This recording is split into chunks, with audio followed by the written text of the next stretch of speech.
নমস্কার, আমি প্রিয়াঙ্কা। আমার চ্যানেলে আপনাদের সবাইকে স্বাগত জানাই। হ্যাঁ, সবাইকে জানিয়ে নিই শুভ নববর্ষ। আজকে সকালটা এইভাবে শুরু হয়েছিল। মা গরম গরম চা করে নিয়ে চলে এসছে, আর আমার বড় ওইদিকে মোবাইল দেখছে। আমার বেটুকে দেখুন, সকাল থেকে আজ প্রায় 5টা থেকে ঘুম থেকে উঠে পড়েছে জানেন। উঠেই খেলা শুরু। মা দুপুর আজকে সকালবেলা বানিয়েছিল আলুর তরকারি, সাদা আলুর তরকারি, আর হচ্ছে পরোটা। আমার পরোটা খেতে কিন্তু ভীষণ ভালোবাসি, তাই মা সকাল সকাল এটাই ব্রেকফাস্ট বানিয়েছিল। নববর্ষ বলে কথা, তাই আর কি। আপনাদের দিনটা কীরকম কাটলো অবশ্যই জানাবেন কিন্তু আজকের দিনটা। বাবা আমার ছেলের সামনে খাবে না বলে রান্নাঘরে বসে পড়েছে খেতে। আসলে ও খাওয়া দেখলে না মুখের দিকে তাকিয়ে থাকে কীরকম জানেন তো, কি মায়া লাগে। কি করব বলুন, ওকে তো দিতে পারি না। তারপর খেয়ে দিয়ে আমি, মা, বাবা আর আমার বর আমার ছেলেকে রেখেছিল। আমরা চলে গেছিলাম বাজার কলকাতায়। এই বাজার কলকাতার দ্বিতীয় ব্রাঞ্চ আমাদের কাঁথিতে, এই বাইপাসের সামনে হয়েছে। ভেতরে একটা আছে, এটা বাইরে নতুন হয়েছে, আজ প্রায় 1 সপ্তাহ হলো হয়েছে। তাই দেখবো বলে চলে গেছিলাম, আর কিছু টুকটাক জিনিস কিনে আনলাম। কি কিনেছি আপনাদের বাড়ি গিয়ে দেখাবো। চলুন আপনাদের দেখাই কী কী কিনলাম। এই পাপোশগুলো দেখুন, আমার না ভীষণ পছন্দ হয়েছে পাপোশগুলো। নকশাটা খুব ভালো। আমার কাছে এরকম একটা বাড়িতে আছে, কিন্তু প্লেন, ওই ধারের নকশাগুলো নেই। এই নকশাগুলো দেখুন। আর কত নিয়েছে জানেন? এগুলো 99 টাকা করে নিয়েছে। খুব ভালো জানেন তো। জানি না ঠকে গেলাম কি না, ওই সেল দিচ্ছে বলে নিয়ে নিলাম দুটো। মা একটা নেবে, আমি একটা নেব। আর ওই রান্নাঘরে কড়া ধরার জন্য তোয়ালে। আসলে অনেক দিন এখানে ছিলাম না, ওই তোয়ালেগুলো নষ্ট হয়ে গেছে। যেগুলো আমি ব্যবহার করি ওগুলো পাইনি, তাই একটু অন্য তোয়ালে নিয়েছি। এগুলো ফেস টাওয়াল বলছিল, নিয়েছি। ওখানে তো কাজে লাগবে আমার। চলুন আমার ছেলের জামাগুলো আপনাদের দেখাই। কি দারুণ হয়েছে জামাগুলো, আমি কি বলবো আপনাদের। আমার তো খুব পছন্দ হয়েছে। হাফ হাতা জামাগুলো নিয়েছি। জামা নয়, এগুলো গেঞ্জি। মা সবগুলোই কিনে দিয়েছে। এইটা দেখুন কি সুন্দর, আমার খুব পছন্দ হয়েছে। আপনাদের কীরকম লাগলো আপনারা অবশ্যই জানাবেন কিন্তু।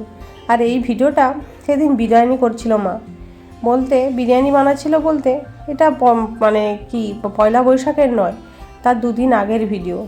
আমার এক খুব কাছের মানুষ আমার বাড়িতে এসেছিলো, তাই ওর জন্য বিরিয়ানি বানাচ্ছিলাম। সেই ভিডিওটি আপনাদের সঙ্গে শেয়ার করলাম। আমার মা বিরিয়ানিটা যা বানায় না আপনাদের কি বলবো, দারুণ টেস্টি বিরিয়ানি হয়েছিল সেদিন। তো দুবেলা 3 বেলা ধরে আমরা বিরিয়ানিটা খেয়েছি। আসলে আমি আর আমার বর খেয়েছি, মা বাবা এখন মাংস খাচ্ছে না, তাই মা বাবা শুধু সাদা ভাত খেয়েছিল মাছের তরকারি দিয়ে। এই দেখুন বিরিয়ানিটা। আমার তো এডিট করতে করতে জিভে আবার জল চলে আসলো। আসলে আমি বিরিয়ানি খেতে ভীষণ ভালোবাসি।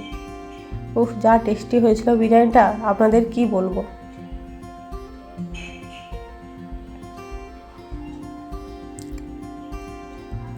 আর আজকে পয়লা বৈশাখে আমাদের তেমন কিছু হয়নি।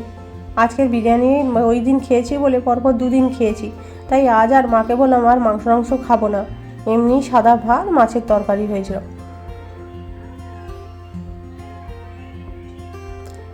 দেখুন বিরিয়ানিটা কি সুন্দর হয়েছে। মা একটা একটা করে লেয়ার দিচ্ছে। মার হাতে সত্যি কি বলবো, জাদু আছে, জাদু। আসলে আমার মা নয়, সকলের মাই হয়তো এরকম। আর বাচ্চা হওয়ার পর আমাদের আর সেরকমভাবে কিছু খাওয়া হয়ে ওঠে না। মানে বাড়িতে এইসব করার মতো সময়ই থাকে না, কোনো রকম রান্না হয় ব্যাস। বাড়িতে বাচ্চা যাদের আছে তারাই জানবেন যে এই সব করে খাওয়ার মতো সময় থাকে না। মা এসেছিল, তাই আমার একজন খুব কাছের মানুষ এসেছিলো, তাই ওর জন্য বিরিয়ানিটা মা বানিয়েছিল। না হলে মারও এত কাজের মধ্যে আর বিরিয়ানি করে ওঠার সময় হয় না। এত কিছু সামলে বিরিয়ানি করা সত্যি খুব ঝুঁকির কাজ। তারপর আমার বেটু স্নান করে নিয়েছিল। ওকে এই জামাটাও ওর দিদু দিয়েছে, মানে আমার মা বাবা দিয়েছে। দেখুন এই রকম দুটো টবও কিনে এনেছিলাম 2 দিন আগে সন্ধেবেলা। তারপরে আমার বেটু দেখুন, এই বলটা বাবা এনেছে একটু আগে, ওটাই নিয়ে ও এখন আছে। আর শুধু ওটাকে মুখে দিচ্ছে, আর জানেন তো রঙটাও একটু একটু উঠছে, তাই ভয় পাচ্ছে ওর বাবা দিতে, ওই জন্য ওটা নিয়েই ওকে খেলাচ্ছে। কি পছন্দ হয়েছে ওর বলটা, কি বলবো, ছাড়তেই চাইছে না। দেখুন ওর হাসিটা দেখুন, ওর হাসিটা দেখলে মনে হয় জীবনে সব পাওয়া হয়ে গেছে, আর কিছু বাকি নেই সত্যি। আর ওই বলটা খালিই নেবে, দেখুন শুধু দেখছে, দেখুন কিভাবে।